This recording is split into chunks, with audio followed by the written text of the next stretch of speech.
Hello, everyone. In this video, I wanted to briefly go over the syllabus for the career development course for summer 2025.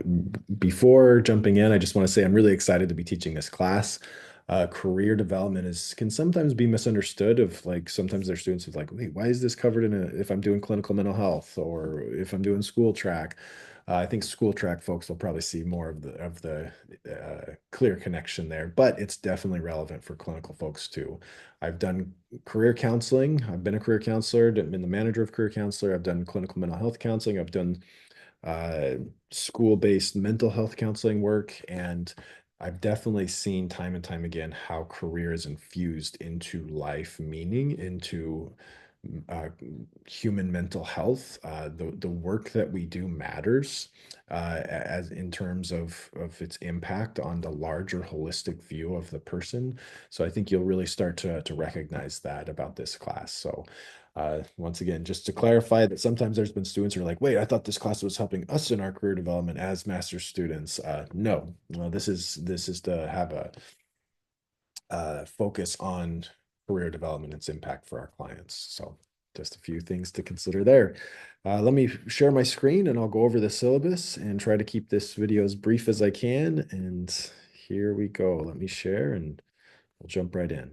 Okay, so obviously the whole syllabus is really important, but I wanted to emphasize a few areas. So be sure to review all of the syllabus, but I'll just cover a few areas here. So to start off with assignments. So there's discussion boards, there's a quiz, and then two papers and one of the papers has a corresponding presentation, which I'll get into. So just be sure, pretty standard discussion board participation requirements.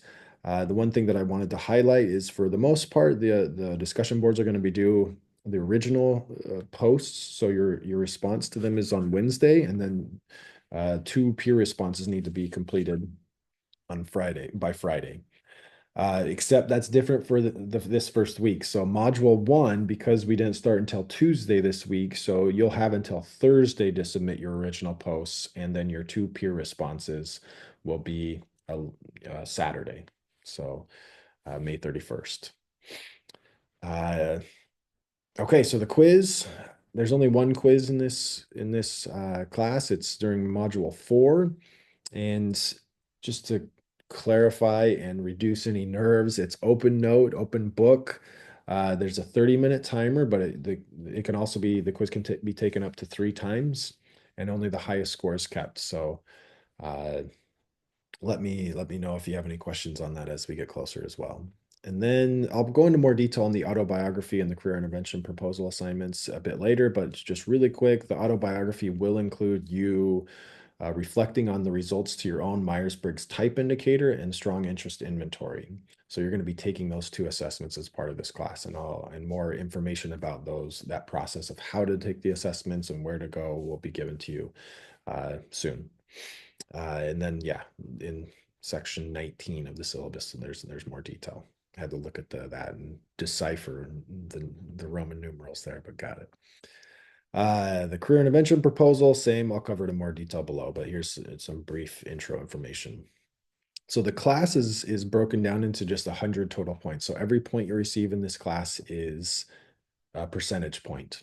So the discussion boards are worth 5 points each. So with four of those, so the total of 20, the quiz is 10, etc. All right. Then due dates for every it ultimately comes down to fairness. So students who meet the deadline are eligible to receive up to 100% of the points. If you turn it in a day late, there's a 10% reduction. So the best you can get is 90. And then 2 days late, the best you can get is 80. So for each day that it's late, there's that percentage reduction.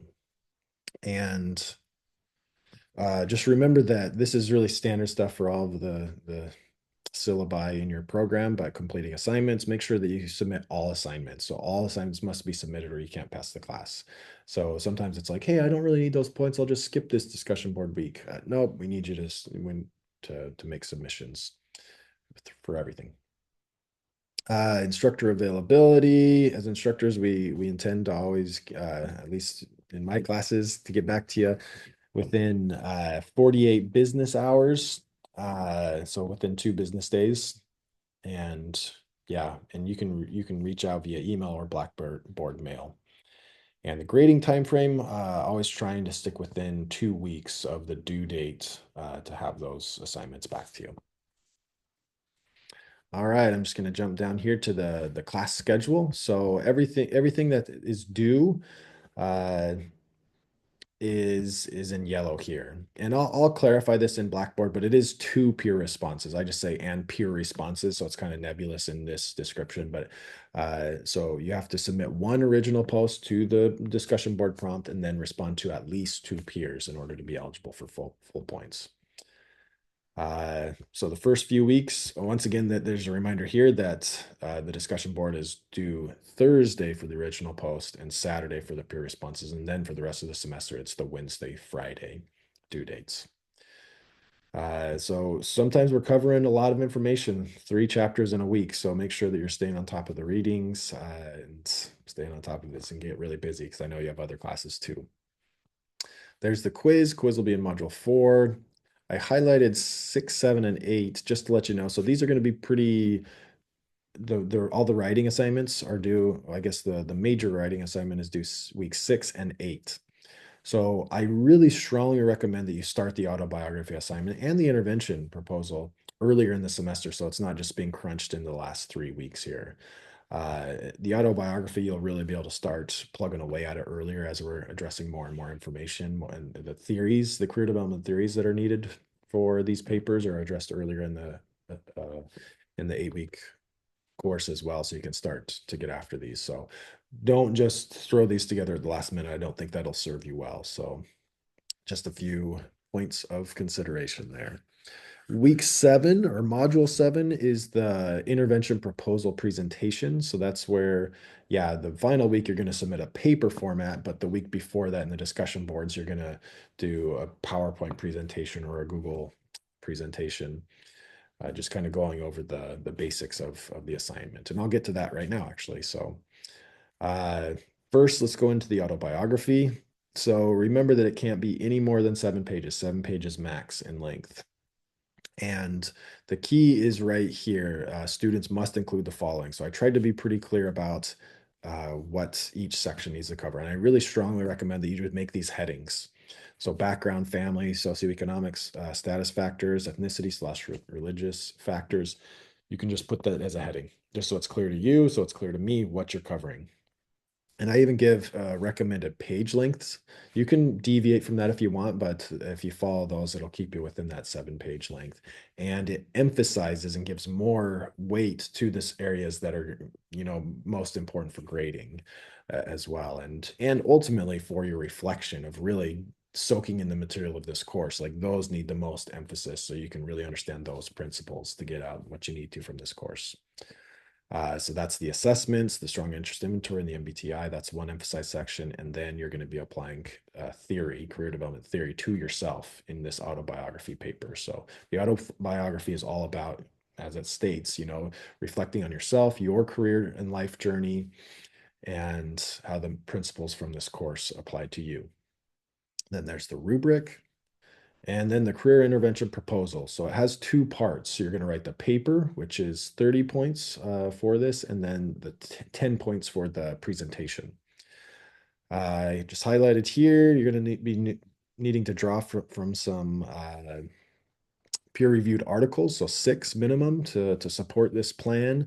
So basically, you're going to create a plan. It could be a group, it could be just a counseling one-on-one intervention, whatever it is, whatever intervention that you might be able to see yourself performing in the future. So try to make it relevant as you're going through the class and you're seeing material that resonates and that kind of speaks to you. Kind of put a little check mark or a bookmark on that so that you can potentially be able to create your career intervention proposal around that thing that feels really meaningful and relevant to you. This is also a maximum 7 pages, and this is what the proposals need to cover. So this is the paper as well as the PowerPoint presentation. The PowerPoint presentation doesn't need to have tons and tons of text. It can just kind of have some bullet points to cover the main points of the short description of the client population. Just a few bullet points there is sufficient. Just obviously not just one word that's out of context that we won't understand. You got to make sure like your peers are just going to be reading through that not necessarily having you narrating it. Okay, so same thing here. Some things to emphasize is the page lengths here. The recommended lengths are there to help keep you in that 7-page maximum requirement. But you're going to choose the short description of the marginalized client population, their developmental needs, and then there needs to be a clear alignment between the theory that you choose and then the actual lesson plan or intervention plan. Uh, so sometimes students are like, hey, I really like, let's just say, social cognitive career theory. Well, you'll learn more about that in this turn in the next few modules. But they're like, hey, I really like this theory. This is a theory that speaks to me that I want to be the basis of this intervention. And then their lesson plan or their counseling intervention plan has nothing to do with social cognitive career theory. It's completely disconnected. That will be a problem. So make sure that there's alignment, there's theoretical consistency. And those, this section really needs to be emphasized of what the actual lesson plan and the intervention plan is. So like I said, emphasize this section, approximately 3 pages. Once again, though, that career theory is also 1 full page that I'm recommending so that you can give enough background and be clear of what are the core principles of the chosen career theory that you have. So, and then you integrate them into the actual lesson plan or career counseling intervention plan. And there's the last few sections with the recommended page lengths, and then there's the rubric. So those are a few items that I wanted to highlight for the class. Don't hesitate to reach out if there's questions or concerns or comments, and we'll get rolling for this semester. Looking forward to it. See ya.